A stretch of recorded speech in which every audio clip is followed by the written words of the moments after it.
உலக தமிழர்கள் அனைவரையும் தற்போது பலஸ்தீனத்தினுடைய சமகால நிகழ்வுகள், பேச்சுவார்த்தையின் முன்னேற்றம், என்ன நடக்கப் போகிறது என்பதை நாம் இப்பொழுது பார்க்கக்கூடிய மிக முக்கியமான ஒரு காலகட்டத்தில் அமர்ந்திருக்கிறோம். அந்த அடிப்படையில் ஈஜிப்டில் பேச்சுவார்த்தை நடந்து கொண்டிருக்கிறது. எகிப்தில் பேச்சுவார்த்தை நடந்து கொண்டிருக்கிற போது ஒரு பக்கம் காசா முக்கியமாக தாக்குதலை மெர்கோவா டேங்கின் மூலம் நடத்தியிருக்கிறார்கள். அல் கசம் பிரிவு நேற்று மாலை நடத்திய தாக்குதலில் பெரும் உயிரிழப்புகள் இஸ்ரேல் படைக்கு ஏற்பட்டிருக்கிறது. நேற்று வரை 47 பேர் கொல்லப்பட்டார்கள். இஸ்ரேலுடைய வான்படைகளின் மூலமாக, ஏர் ஸ்ட்ரைக்கின் மூலமாக பொதுமக்கள் நேற்று வரை இருக்கிற தகவலும் சென்று கொண்டிருக்கிறது. சரி, இன்னும் அந்த பீஸ் நெகோசியேஷன் ஒரு முழுமை பெறாத நிலையில் எகிப்தில் நான் இன்று பேசுகிற நான் இப்போது பேசுகிற இந்த வேலை மிக முக்கியமாக சரித்திரத்திலே பதிவு செய்யப்பட வேண்டிய ஒரு வேலை.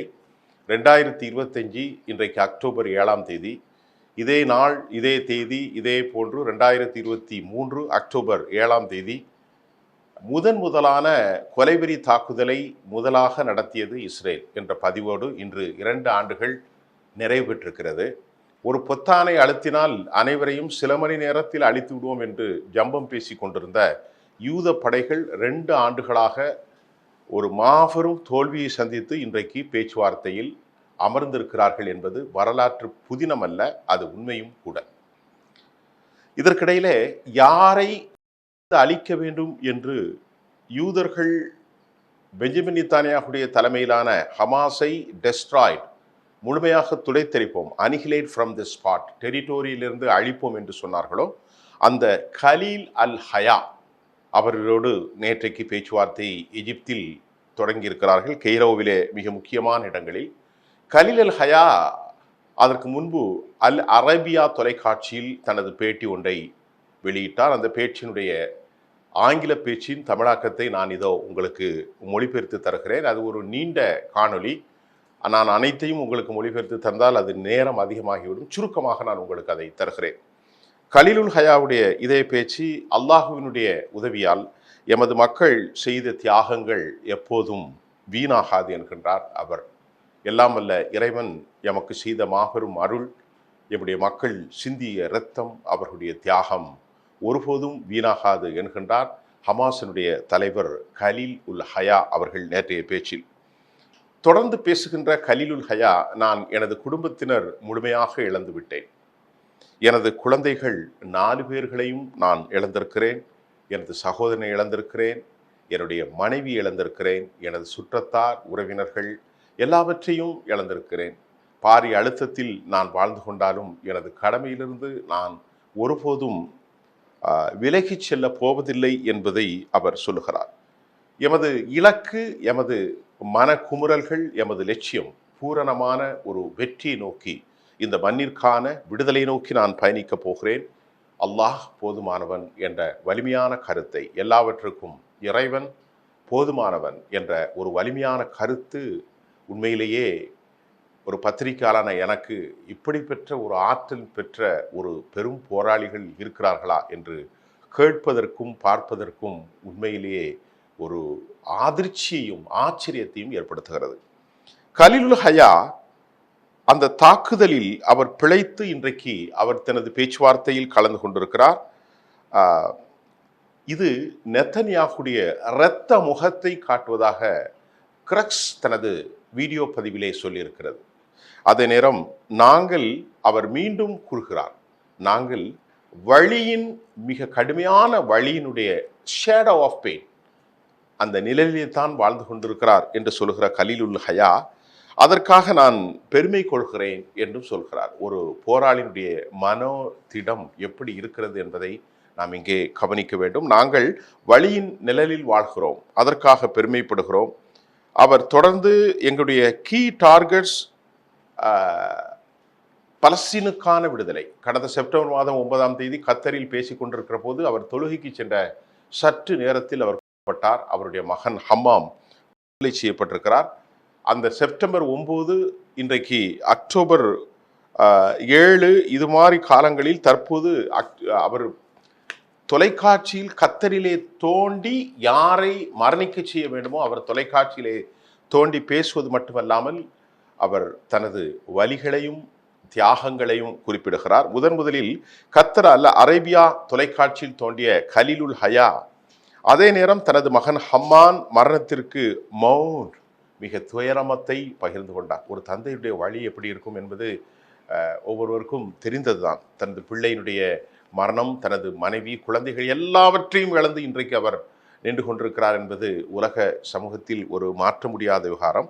அவருடைய மன உறுதி, தனிப்பட்ட இழப்புகளை எல்லாம் கடந்து தொடர்ந்து சமூகத்திற்காக போரிட எடுத்து கொண்டிருப்பது எனது கடமை என்ற வார்த்தையும் நாம் பயணிச்சிருக்கிறோம். 100 வருடத்திற்கு மேலாக நாங்கள் வெறுப்பை சம்பாதித்து கொண்டிருக்கிறோம். எனது குடும்பம் மிகப்பெரிய பொறுப்பு, எனது மக்கள் ஒவ்வொருவரும் போராடும் என்ற அந்த கருத்தை தான் அவர் திருப்பி சொல்கிறார். அதில் அவர் சொல்கிறார் த பேஷன்ஸ் சொலாஸ் அண்ட் ட்ராங்குலிட்டி என்ற வார்த்தை. குறிப்பாக இதற்கு காரணம் அவருடைய இறையியல் தத்துவம் அவருக்கு சொல்லிக் கொடுத்தது பொறுமை, ஆறுதல், அமைதி, த பீஸ்.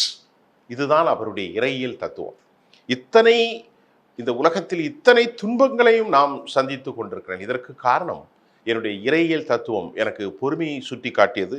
எனது இறையியல் தத்துவம் எனக்கு ஆறுதலை சுட்டி காட்டியிருக்கிறது. எனது எல்லாவல்ல இறையியல் தத்துவம் எனக்கு அமைதியை சுட்டி காட்டியிருக்கிறது என்பதையும் கூட அந்த ஆங்கில காணொளி சுட்டி காட்டுகிறது. இதை நான் அப்படியே மொழியாக்கம் செய்து சொல்கிறேன். இது என்னுடைய கருத்து எதுவும் இல்லை, நீங்கள் அப்படி நினைக்கவிடக்கூடாது. இஸ்ரேல் இராணுவம் இவரை மனதில் கொண்டு இதற்கிடையிலே நேற்றுக்கு அமெரிக்காவில் என்னோடு பேசிய ஒரு நண்பர், அமெரிக்காவினுடைய UN செக்யூரிட்டி கவுன்சிலுடைய பொலிட்டிக்கல் அட்வைசர், நேற்று என்னோடு பல மணி நேரம் பேசினார். அவர் எனக்கு ஒரு ஃபோட்டோவை அனுப்பியிருந்தார். அந்த ஃபோட்டோவை நான் இப்பொழுது உங்களுக்கு காட்டப் போகிறேன், அதையும் நீங்கள் பாருங்கள். இப்பொழுது நான் அதை காணொலியிலே உங்களுக்கு காட்டுகிறேன். அதில் எப்படிப்பட்ட ஒரு சம்பவம் நடந்திருக்கிறார்னால், டொனால்ட் ட்ரம்ப் அமர்ந்திருக்கிறார். அவர் கையிலே ஒரு டெலிஃபோன் இருக்கிறது.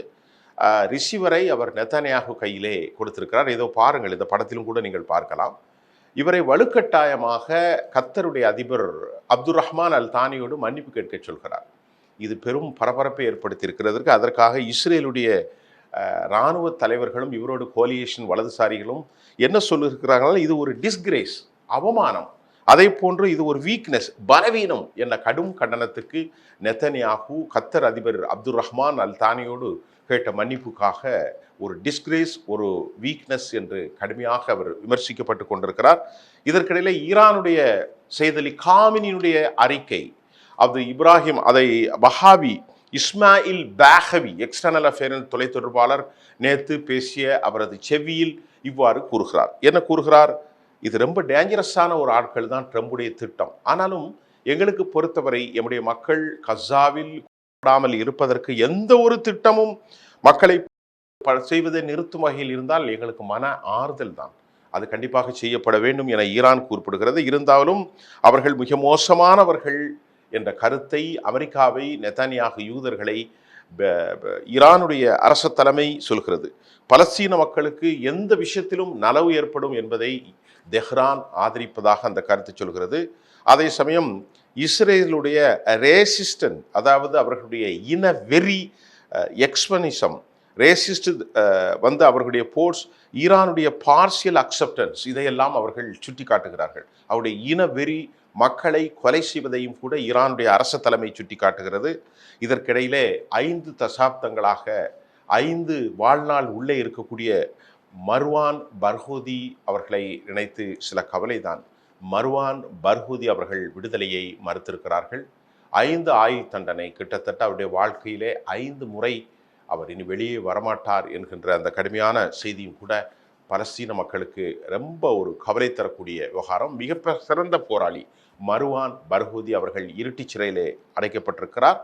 இதற்கிடையிலே யூதர்கள் இந்த 2 வருடத்தில் அமெரிக்காவிலிருந்து வெளியேறக்கூடிய மற்றொரு நாளிதழ் சொல்கிறது, அதிகபட்சமாக யூதர்கள் தங்களது சொந்த மண்ணிலிருந்து தொடர்ந்து அவர்கள் வெளியேறி கொண்டிருக்கிறார்கள். பாதுகாப்பற்ற சூழ்நிலையை நாம் அங்கே கவனிக்கக்கூடியிருக்கிறது.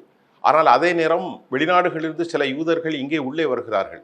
இந்த சம்பவம் அமெரிக்கா, யூரோப்பிய நாடுகளில் யூதர்களுக்கு மேலான வெறுப்பை அதிகரித்திருக்கிறது.